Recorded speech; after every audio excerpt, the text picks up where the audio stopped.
Dr. Johnson, just to kind of go back a little bit to then, to piggyback on what Michael's been talking about, to kind of, go to what you were saying about,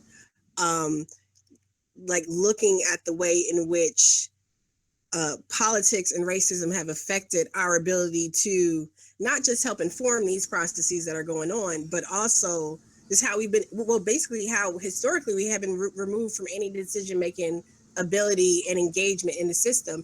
I mean, so many people are like, well, why don't Black people go vote in their communities or do this and that? But like you were saying, there's a history that has kept us, and not just in the Jim Crow South, across the North and other places that have marginalized our ability to actually have input in some of these discussions. So then, we have some of the issues that Michael was just talking about, but then we also have this from the community aspect, being able to even have the voice, being able to even feel like sitting down with the Olympia police or whatever other organization would even make a difference. How do we then, help not just train people, but engage people to see the need for that type of engagement and action?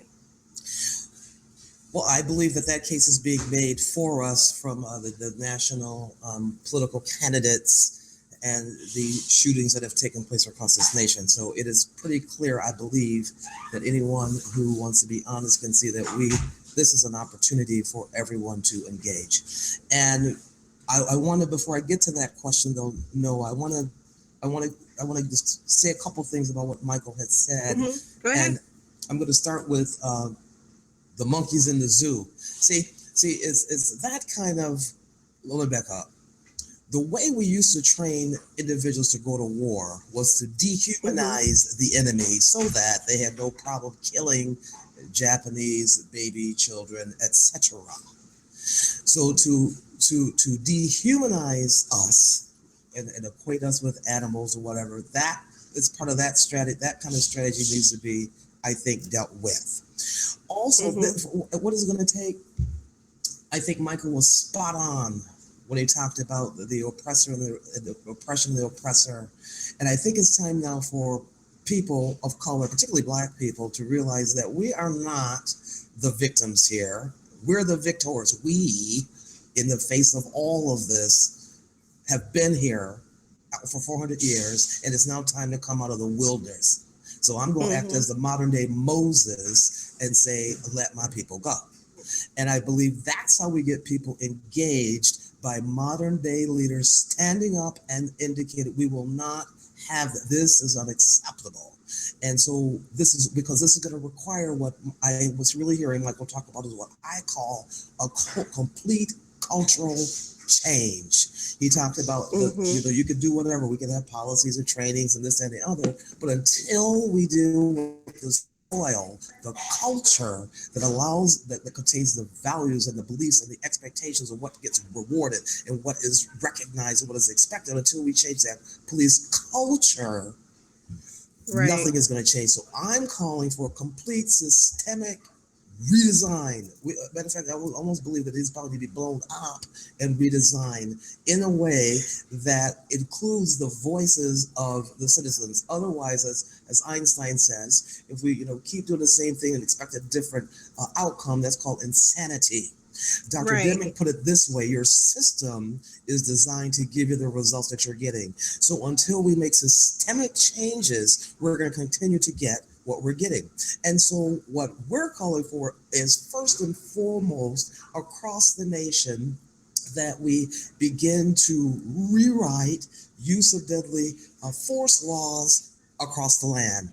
Amnesty International looked at all of the use of deadly force laws in this nation, and none are examples from which we can model. So we here in the state of Washington are seeking to use some of this best practice language that Michael had talked about, that came from the President's Task Force on the 21st Century, from the Police Executive Research Forum, that basically fundamentally puts at the center of the law the sanctity of life. This is not a civil rights issue. This is a human rights issue. Yes, and making it very clear that when people are unjustifiably killed, that police officers will have an opportunity to be criminally charged. That just need to be right there across the board, because without any type of consequence for their behavior, wherein is the opportunity to change the behavior.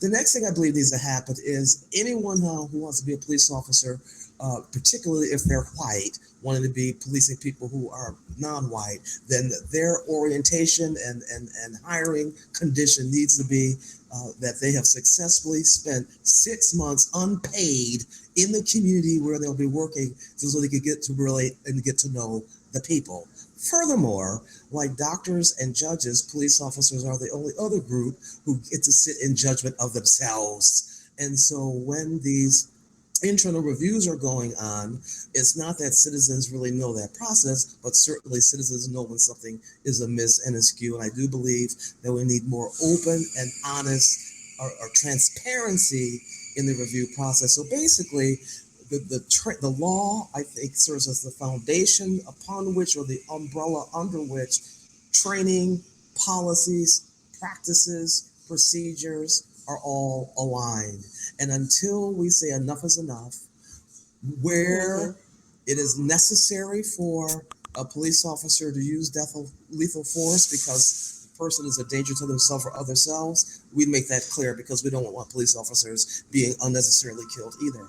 But we want to begin to build public trust, public safety, and public accountability, and we need to say, now is the time to people to get involved. This is time to be voting. This is time to go to city council. This is time to stand up, be counted, and be heard to say, yes, it may be true, all lives do matter, but right now, Black lives matter. Because if we were the fire department and a house is on fire, that's like the fire people saying, oh yeah, all houses matter. Well, we know that's right. However, the one that's on fire is the one that is a fire truck. And so here we are, we just need to deal with this, what many call the original sin of racism that's in our heart, and begin to start hiring properly. Because quite truthfully, if you think about the training that's going to be required for implicit and explicit bias, it'd just be easier to just go ahead and get individuals from these street organizations who already know how to protect their property and their territory, and just go ahead and train them to be police officers instead of putting them in jail. Now that would be criminal justice. I would think that would be justice. Let's just go ahead and use these groups we already have in place. Some refer to them as gangs, some refer to them as street organizations, some refer to them as surrogate families, but whatever they are, these largely are young men of color who are trying to make a living in America where there's oppression, income inequity, and they have one sense of belonging. So let's just go ahead and incentivize them to be entrepreneurs, because when you're running a drug ring, you've got marketing going on, you've got some distribution going on, you've got recruitment, you've got a reward. So let's just go ahead and use all those skills that are necessary to be a successful entrepreneur, and let's just flip that. Let's just go ahead and do, if we really want to be serious about this. So let's just call the question. Let's not let Dr. King and those who've gone before him die in vain, and put together a system that leads to a place where there's a sanctity of all human life. And I will also concede that we need to cut the police, law enforcement, some slack here, because they're not the only ones in society who are operating like this. This is institutional structural racism across the land, such that we now have a school to prison pipeline that pretty much is making Black people totally invisible in the whole land. And what I don't understand, that people don't understand, is once they figure out how to make this work for us, they then try to expand to others, because the smoke and mirror is that this is about color. The reality is this is about greed, power, and control. That's what this is really about. Stand up, show up, and be counted, and speak up. And let's get busy to change the culture, the laws, the training, and the policies and procedures in our law enforcement offices.